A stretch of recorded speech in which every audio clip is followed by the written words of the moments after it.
Assalamualaikum warahmatullahi wabarakatuh.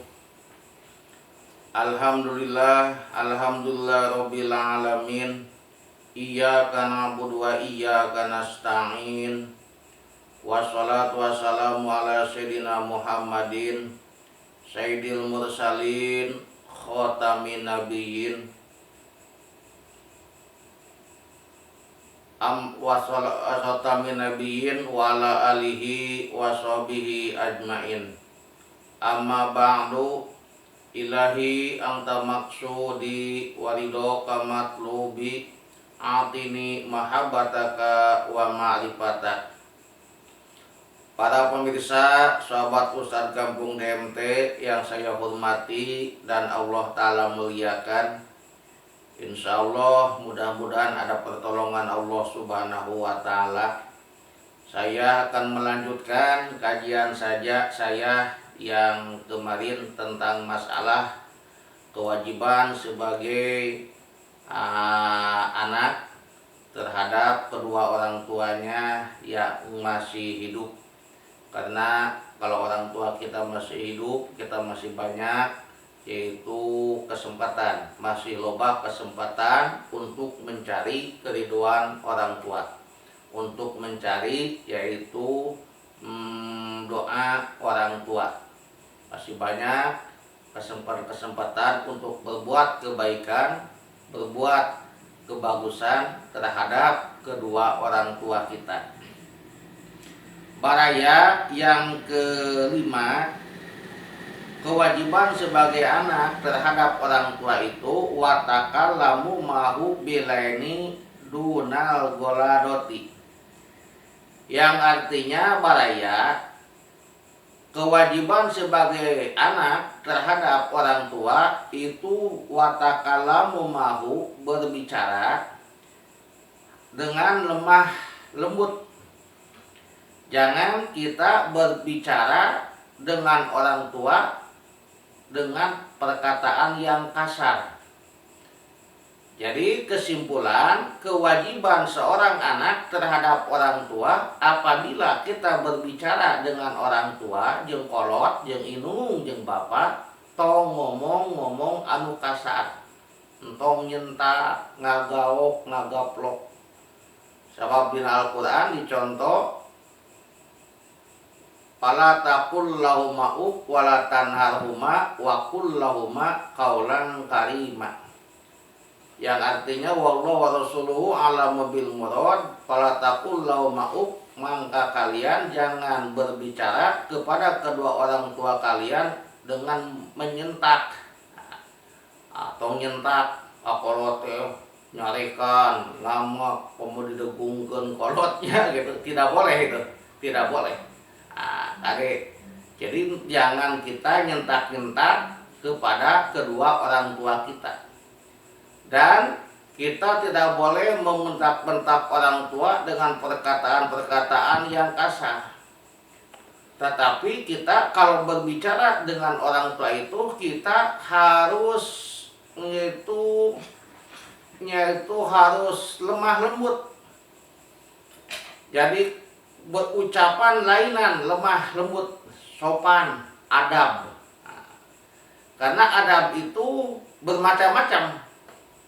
Ada adab kita berbicara kepada Allah, yaitu kita berdoa. Ini ya baraya. Kita berdoa itu kayak kita lagi berbicara sama Allah, lagi bermunajat kepada Allah. Kita berbicara kepada Allah itu kita harus sopan. Jangan sampai kita berbicara kepada Allah, artinya berdoa kepada Allah tidak sopan. Cocorowokan, gogorowokan, padahal tidak sopan ya. Bahkan kita adabnya harus punya wudu.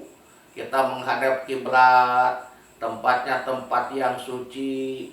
Bahkan kita sebelum kita minta kepada Allah, kita kalau bisa sholat dulu ya, sholat sunat, sholat hajat, sholat pengen di sumponan pangabutuhuran gitu. Sholat hajat 2 rakaat.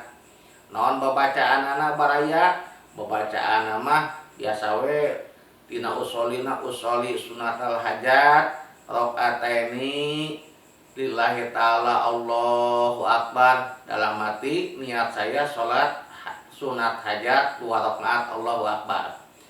Sesudah baca Fatihah rakaat keji yang gampang aja, baca surat kuliah. Nah, beres rakaat keji, rakaat pertama, rakaat kedua baraya kita berdiri baca Fatihah. Sesudah kita baca Fatihah, kita baca surat lagi, yaitu surat kulhu aja, surat al-ikhlas ya, yang pendek-pendek, jangan terlalu panjang.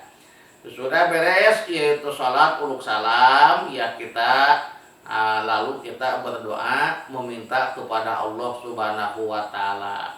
Bahkan kalau kita meminta sama Allah, yaitu berdoa, kita awali buka dulu pintunya, ya apa, dengan kita muji kepada Allah Subhanahu wa Ta'ala. Kayak kita berdoa alhamdulillah rabbil alamin hamdan naimin hamdan syakirin hamdan yuwafi ni'mahu wa yukafi majidah ya rabbana alhamdu kama yanbaghi li jalali wajhikal karim wa li azimi sultani, ya gitu. Nah, lalu baca sholawat.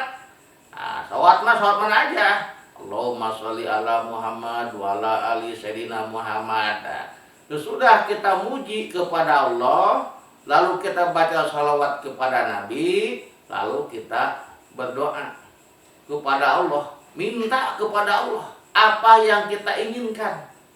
Adabnya itu dengan bahasa apa? Kalau bisa bahasa Arab, bahasa Sunda, ya kalau bisa bahasa Arab. Dengan daripada kita berdoa kepada Allah, minta-minta kepada Allah dengan bahasa Arab itu ke hati baraya. Mending dengan bahasa kita aja.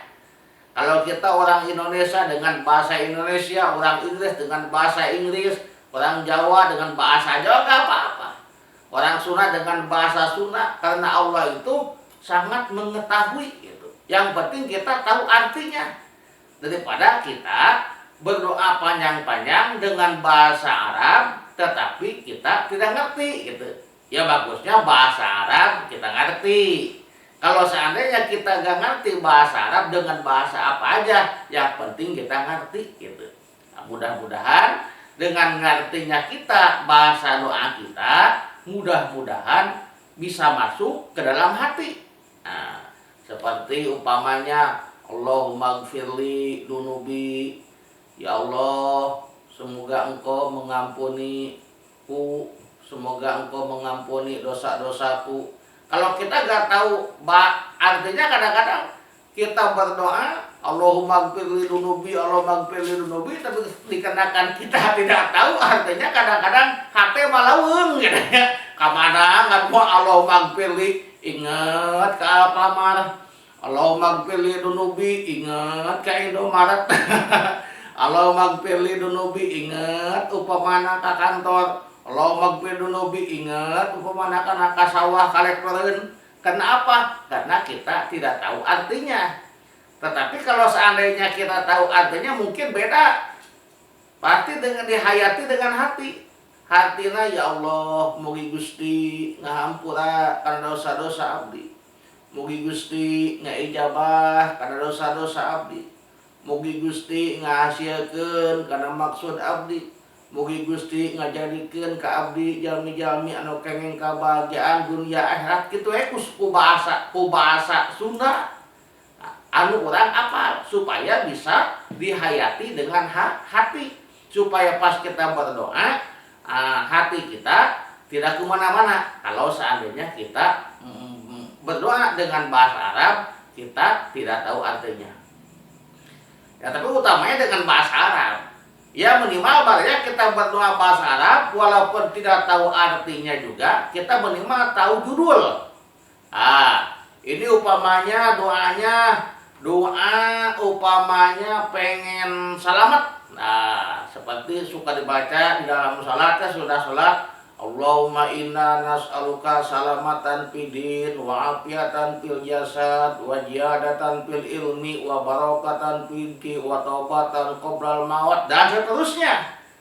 Walaupun kita tidak tahu arti satu persatu, minimal kita tahu judul. Itu doa apa? Doa selamat gitu.